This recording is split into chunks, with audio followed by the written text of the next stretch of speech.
इंसान एक बार फिर चांद पर जा रहा है। मिशन आर्टेमिस 2 आज लॉन्च हो रहा है। ये नाम है नासा के लेटेस्ट मिशन का। 1 अप्रैल 2026 को कैनेडी स्पेस सेंटर यूएसए से शाम 6:24 पर यह मिशन लॉन्च होगा। इंडियन स्टैंडर्ड टाइम आईएसटी के हिसाब से ये होगा 2 अप्रैल की सुबह 3:54। क्यों खास है ये मिशन? खास इसलिए क्योंकि लगभग 50 साल बाद कोई रॉकेट जिसमें इंसान बैठा होगा वो धरती के माहौल से बाहर जाएगा।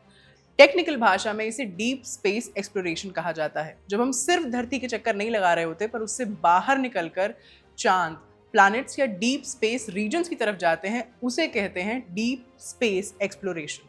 नमस्ते, मैं हूं आस्था और आप देख रहे हैं खबरगांव। आर्टेमिस 2 नासा का मिशन है। इसका उद्देश्य सिर्फ डीप स्पेस एक्सप्लोरेशन ही नहीं है, बल्कि चांद पर इंसानी बस्ती की संभावनाएं तलाशना है। यानी ये तैयारी है ताकि भविष्य में हम चांद पर बस्ती बना सकें।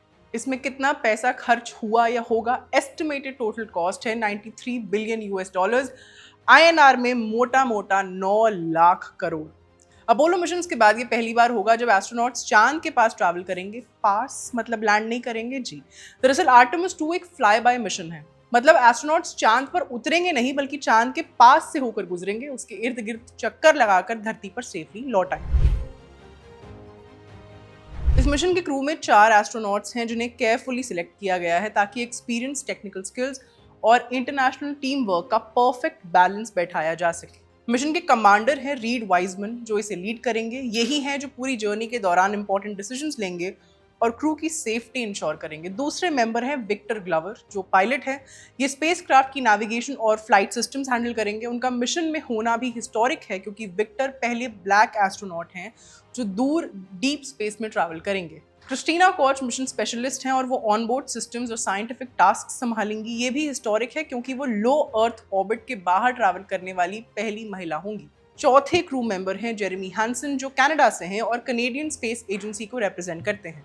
वो पहले नॉन अमेरिकन एस्ट्रोनॉट होंगे जो इस लेवल के डीप स्पेस मिशन का हिस्सा बनेंगे। ये पूरी टीम एक नई सोच दिखाती है। क्या? कि कोल्ड वॉर टाइम के कंपैरेटिव स्पेस एक्सप्लोरेशन से शिफ्ट होकर स्पेस एक्सप्लोरेशन कोलैबोरेटिव और इंक्लूसिव हो गया है। आर्टेमिस 2 सुनने में एक्साइटिंग एडवेंचर सरीखा लग सकता है, लेकिन इसका मेन पर्पस काफी प्रैक्टिकल है। इस मिशन में एस्ट्रोनॉट सिर्फ ट्रैवल नहीं कर रहे, वो ऑपरेटर्स होने के साथ साथ टेस्ट सब्जेक्ट्स भी हैं। मतलब समझते हैं।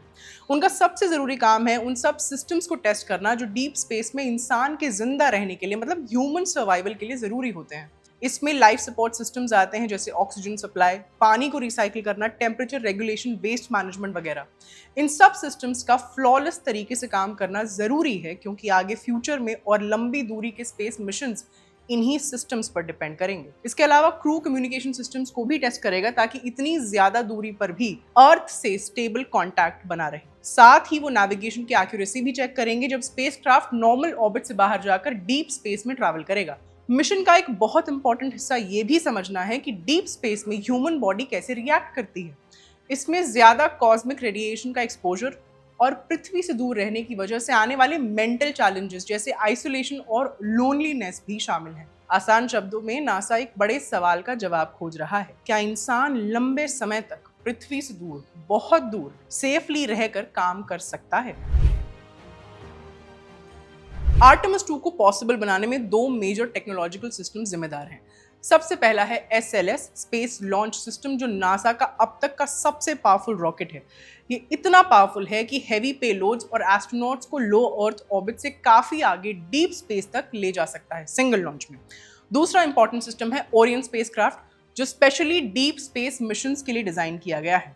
ओरियन में एडवांस्ड लाइफ सपोर्ट सिस्टम्स हैं, रेडिएशन से बचाव के लिए प्रोटेक्शन है और पावरफुल हीट शील्ड्स भी हैं जो अर्थ के एटमॉस्फेयर में वापस आते वक्त एक्सट्रीम हीट को झेल सकती हैं। सबसे खास बात यह है कि ह्यूमंस एक न्यू जनरेशन सिस्टम में ट्रैवल करेंगे, ऑफ कोर्स आर्टेमिस 2 के जरिए।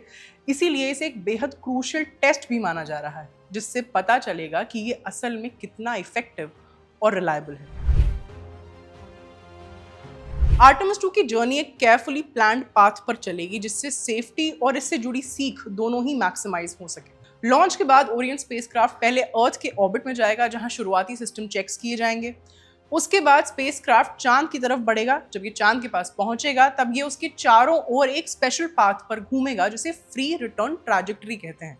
फ्री रिटर्न ट्रैजेक्टरी एक ऐसा पाथ होता है जिसमें स्पेसक्राफ्ट चांद के पास जाकर उसकी ग्रेविटी यूज करता है, उसी के चक्कर लगाता है और फिर ऑटोमेटिकली धरती की तरफ मुड़ जाता है बिना ज्यादा फ्यूल इस्तेमाल किए। इस बात की खास बात यह है कि अगर किसी वजह से मेजर सिस्टम्स फेल भी हो जाएं, तब भी ये रूट स्पेसक्राफ्ट को ऑटोमेटिकली वापस धरती की तरफ ले आता है। ये एक इंपॉर्टेंट सेफ्टी फीचर है जो अपोलो मिशंस में भी यूज किया गया था। अपनी जर्नी के फार्देस्ट पॉइंट, मतलब जब सबसे ज्यादा दूर पहुंचने पर आर्टेमिस 2 का क्रू पृथ्वी से इतनी दूर पहुंच जाएगा जितना अब तक किसी इंसान ने स्पेस में ट्रैवल ही नहीं किया है। मतलब अपोलो मिशंस के रिकॉर्ड्स भी क्रॉस हो जाएंगे। चांद के चारों तरफ घूमने के बाद ओरियन स्पेसक्राफ्ट वापस धरती की तरफ लौटना शुरू करेगा। मिशन एंड होगा पैसिफिक ओशन में स्प्लैश डाउन के साथ, जहां नासा और यूएस नेवी की रिकवरी टीम्स पहुंचकर एस्ट्रोनॉट्स और ओरियन कैप्सूल को सेफली वापस ले आएंगे।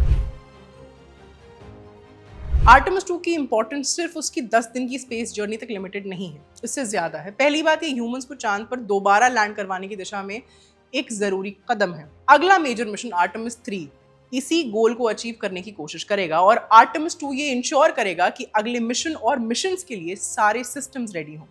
चांद से आगे भी ये मिशन नासा के लॉन्ग टर्म प्लान में बहुत इंपॉर्टेंट है, जहां भविष्य में ह्यूमंस को मार्स, मंगल ग्रह पर भेजने का गोल है। इसी कॉन्टेक्स्ट में चांद को एक टेस्टिंग ग्राउंड की तरह यूज किया जा रहा है, एक ऐसी जगह जहां पर लॉन्ग ड्यूरेशन स्पेस ट्रैवल, मतलब लंबी स्पेस यात्रा के लिए जरूरी टेक्नोलॉजीज को डेवलप और इम्प्रूव किया जा सके। इसका एक जरूरी एस्पेक्ट ये भी है कि फ्यूचर में चांद पर लॉन्ग टर्म ह्यूमन प्रेजेंस बनाई जा सके।